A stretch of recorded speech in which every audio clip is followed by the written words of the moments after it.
In Minnesota today, President Biden kicked off a new campaign to reach rural voters as he struggles to sell his economic message ahead of next year's election. Gabe Gutierrez is there.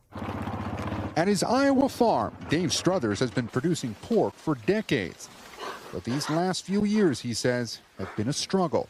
We've had high costs, and our product we produce has not risen in value correspondingly. Inflation has hit rural households harder than the rest of the country.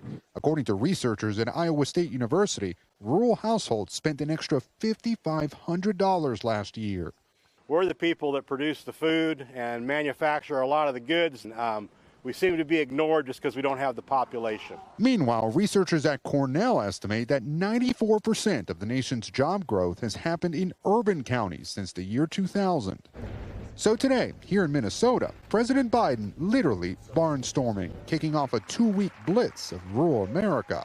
It's about restoring pride in the rural communities that have been left behind for far too long. The administration touting more than $5 billion in federal funding to help create jobs, connect more rural areas to broadband, as well as promote farming techniques that fight climate change. The new push is urgent and could be critical to Democrats in 2024. Despite what everyone is saying, the economy's been humming along pretty well. Dairy farmers Stephen and Jody Olson-Reed think the president is on the right track.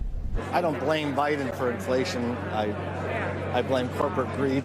But former President Trump has kept widening his lead among rural voters. And according to Pew Research, Republicans got 69% of the rural vote in the 2022 midterms. Thanks for watching. Stay updated about breaking news and top stories on the NBC News app or follow us on social media.